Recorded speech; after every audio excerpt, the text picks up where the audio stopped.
तो दोस्तों welcome to money stocks. तो इस वीडियो के अंदर हम लोग बात करने वाले हैं मल्टीपल स्टॉक्स के बारे में। तो चलिए सबसे पहले हम लोग डिस्कस करेंगे इन्फोसिस के बारे में, जहां हमें इन्फोसिस के अंदर 1.5% की गिरावट नजर आया एंड कहीं ना कहीं 1630 रुपए के आसपास हमें क्लोजिंग नजर आ चुकी है। इन्फोसिस की अगर दोस्तों बात की जाए तो जिस प्राइस के आसपास करंटली कंपनी ट्रेड कर रहा है ना, ये आने वाले समय के अंदर ये कंपनी प्राइस के आसपास हमें ट्रेड नहीं करने वाला। बहुत ही जल्द कंपनी के अंदर बहुत बड़ी रैली हमें देखने को मिल सकता है एंड 1800 रुपीज़ तक का टारगेट बहुत ही आसानी से कंपनी हमें अचीव करके दे सकता है। आप सभी को पता होगा कि अगले महीने से हर एक कंपनी का Q4 का रिजल्ट आने वाला है, राइट। हर एक महीने का Q4 का रिजल्ट आने वाला है, जिसके अंदर हमें इन्फोसिस कंपनी के द्वारा वो डेट भी दोस्तों दिया गया है। चलिए डेट क्या है उसके बारे में डिस्कस कर लेते हैं। उससे पहले इन्फोसिस कंपनी की अगर बात की जाए तो लगातार कंपनी दोस्तों कंसोलिडेशन फेज के अंदर हमें बिलोंग कर रहा है। जो भी कंपनी कंसोलिडेट करके ब्रेकआउट करता है ना, वो कंपनी के अंदर बढ़िया तरीके से तेजी आता है। और एक बार कंपनी कंसोलिडेशन करने के बाद ये ब्रेकआउट अगर लेवल्स को निकालता है तो इसके लिए जो 1800 रुपये का जो लेवल है ना, ये जो लेवल है वो बहुत ही आसानी से कंपनी हमें अचीव करके दे सकती है। और बहुत ज़्यादा चांसेस है कि बहुत ही ज़्यादा लेवल्स का हमें अचीवमेंट देखने को मिल सकता है, क्योंकि इन्फोसिस कंपनी के अंदर अगर आप डिलीवरीज परसेंटेज को चेकआउट करके चलेंगे तो इन्फोसिस कंपनी के अंदर पिछले ट्रेडिंग सेशन के अंदर यानी कि 15 मार्च के अंदर 70% के डिलीवरीज हमें देखने को मिल चुका था। तो आपको क्या लगता है ये जो डिलीवरीज आपको देखने को मिला है, ये क्या रिटेलर्स के द्वारा खरीदारी किया गया है? नहीं दोस्तों, ये म्यूचुअल फंड्स के द्वारा फॉरेन इन्वेस्टर्स यानी कि एफआईएस एंड डोमेस्टिक इन्वेस्टर्स यानी कि डीआईएस के द्वारा हमें खरीदारी किया गया है। तो चलिए अभी हम आ चुके अपडेट्स के ऊपर, अभी हम आ चुके एनएससी की वेबसाइट के ऊपर।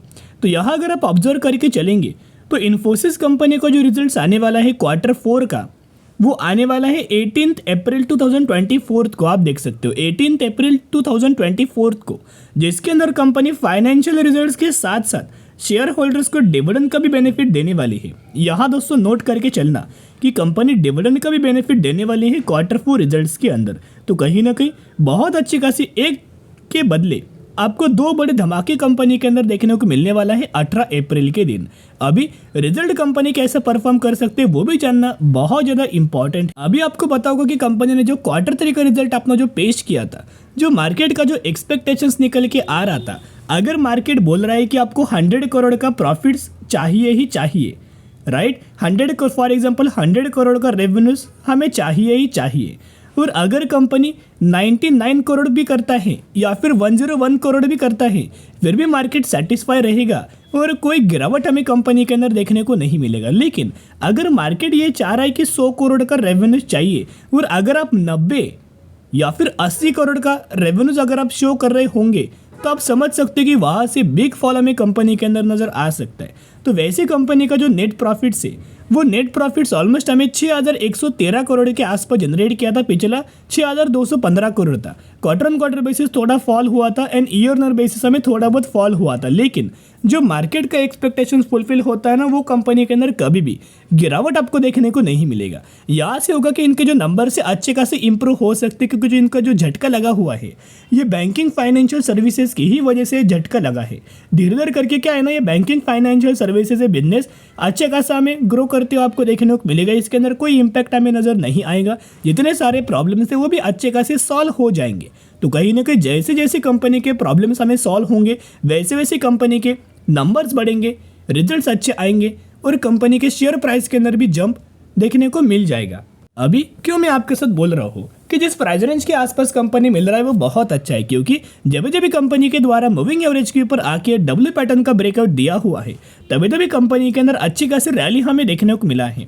यह भी कंपनी के द्वारा मूविंग एवरेज के ही ऊपर हमें डब्ल्यू पैटर्न फॉल हुआ था और यही से अभी रिवर्सल आपको इन्फोसिस कंपनी के अंदर नजर आ सकता है। बहुत ज़्यादा चांसेस ये है कि कल के दिन से ही इन्फोसिस कंपनी के अंदर अच्छी खासी 3 से 4% तक की तेजी नजर आ सकती है। और सबसे पहले ये कंपनी 1700 रुपए का लेवल्स अचीव करेगा और जैसे लेवल्स का ब्रेक करेगा, वैसे कंपनी का जो 1800 रुपए का जो लेवल है, ये बहुत ही जल्द कंपनी हमें अचीव करके दे सकती है। इन्फोसिस के अंदर म्यूचुअल फंड्स का डेटा अगर आप ऑब्जर्व करके चलेंगे फेब 2024 का, जिसके अंदर 143 म्यूचुअल फंड्स की खरीदारी एंड 90 म्यूचुअल फंड्स की बिकवाली नजर आ चुकी है, जहां लगातार म्यूचुअल फंड्स की बड़ी बड़ी खरीदारी देखने को मिल रही है। And recently axis securities brokerage firm की अगर बात की जाए तो इनके द्वारा 1800 रुपये तक का टारगेट इन्फोसिस के अंदर दिया गया है एंड बहुत अच्छा खासा बाइंग रिकमेंडेशन दे चुके हैं। उसके साथ साथ बीएनपी परिवास के द्वारा भी हमें ब्रोकरेज फर्म के द्वारा टारगेट दिया गया है, बाइंग रिकमेंडेशन दिया है, टारगेट प्राइस 2000 रुपीज तक का टारगेट ये दे चुकी है। अभी हम आ चुके कंपनी के सिंपल टेक्निकल चार्ट पैटर्न्स के अंदर।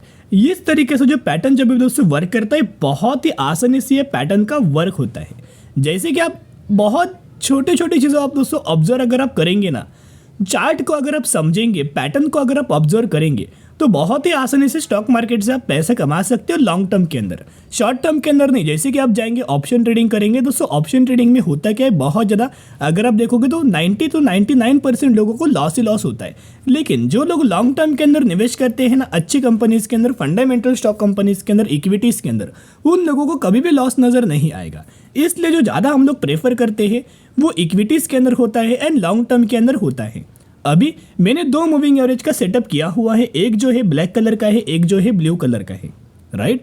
तो जब भी कंपनी के द्वारा मूविंग एवरेज को नीचे ब्रेक करेगा ना, मूविंग एवरेज के नीचे ब्रेक करेगा, कंसोलिडेट करेगा और फिर उसके बाद अगर कंपनी निकलता है फिर अच्छी खासी रैली आएगा। सेकेंड बार मूविंग एवरेज को नीचे ब्रेक किया, राइट, फिर यहाँ कंसोलिडेट किया और ये भी ब्रेक किया, फिर अच्छी खासी बड़ी रैली आपको देखने को मिला। फिर यहाँ अगर आप देखोगे मूविंग एवरेज को नीचे ब्रेक किया, कंसोलिडेट किया और यहाँ से बाहर निकला। अभी यही से भी रिवर्सल हमें इन्फोसिस के अंदर आएगा और 1800 रुपये का टारगेट कंपनी अचीव करके देगा। तो buy on dip strategy apply करके चल सकते हो। अभी हम बात करेंगे IEX के बारे में, जहाँ IEX के अंदर हमें पिछले ट्रेडिंग सेशन के अंदर नहीं के बराबर परफॉर्म किया था, 136 रुपीज़ के आसपास हमें क्लोजिंग नजर आ चुकी। कंपनी के अंदर अभी भी अगर आप ऑब्जर्व करके चलेंगे टॉप से लेके बॉटम तक, अभी भी कंपनी ऑलमोस्ट हमें 54% की गिरावट के अंदर ट्रेड कर रहा है।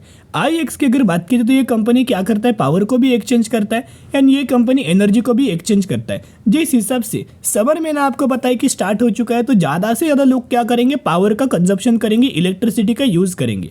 तो जितना लोग पावर का कंजप्शन करेंगे, हमें पावर सेक्टर वाली कंपनीज को तो फायदा होगा ही होगा, लेकिन जो कंपनी पावर को एक्सचेंज करेगा, एनर्जी को एक्सचेंज करेगा, उन कंपनीज को भी इसका फायदा नजर आएगा। तो कहीं ना कहीं IEX के लिए ये 3 से 4 महीने या फिर 5 महीने भी बोल सकते हैं, बहुत ज़्यादा हेल्पफुल नज़र आ सकता है।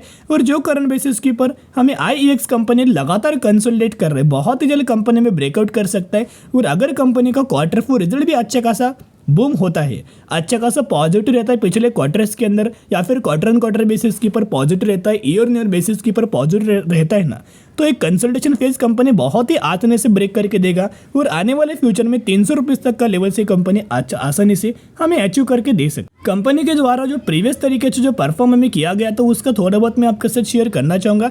जहाँ कंपनी का सेल्स था year on year basis 100 crore से बढ़ के हो चुका था 115 crore and quarter on quarter basis 109 crore से बढ़ के हो चुका था 115 करोड़।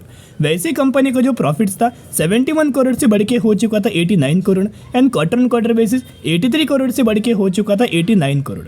यानी कि अच्छी खासी ईयर ऑन ईयर बेसिस भी and quarter on quarter basis भी प्रॉफिट्स भी ग्रो हुआ है एंड इनका रेवेन्यूज भी ग्रो हुआ है। अगर सिमिलर तरीके से Q4 रिजल्ट्स के अंदर भी ग्रो होता है ना, बहुत ही आसानी से कंपनी 190 रुपीज़ तक का टारगेट हमें अचीव करके दे सकती है, जो कि पहला हमें टारगेट नजर आ सकता है। अगर आप देखोगे तो ICICI डायरेक्ट के द्वारा भी बाइंग रिकमेंडेशन दिया है एंड टारगेट प्राइस 190 रुपये के आसपास ये दे चुके हैं। एंड स्पेशली IEX के अंदर लगातार दोस्तों म्यूचुअल फंड्स के द्वारा हमें खरीदारी की जा रही है। सिर्फ जैन महीने के अंदर बड़ा माल हमें बेचा गया था, रेड के इंडिकेट्स करता है सेलिंग, लेकिन बाकी देखोगे सितंबर, अक्टूबर, नवंबर, दिसंबर, फेब महीने के अंदर भी बहुत बड़ा माल हमें खरीदारी दोस्तों किया गया है। यहाँ आप देख के चल सकते हो, ये है फेब महीने का डेटा।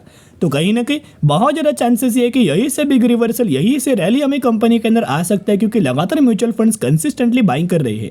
एंड जब भी ऐसी तरीके से एक्टिविटीज़ आपको कंपनी के अंदर नजर आए तो चौंकाने रहना कि कभी भी कंपनी के अंदर तेजी आ सकती। Buy on dip strategy apply करके चल सकते हो। अभी हम बात करेंगे रामा स्टील ट्यूब लिमिटेड के बारे में। 38 रुपीज़ पर ट्रेड कर रहा है एंड 1180% तक का रिटर्न शेयर होल्डर्स को बना के दे चुका है। ये वही कंपनी 2:1 रेशियो का बोनस अनाउंसमेंट किया है, जिसके अंदर आपको 1 के बदले 2 शेयर मिलने वाले हैं।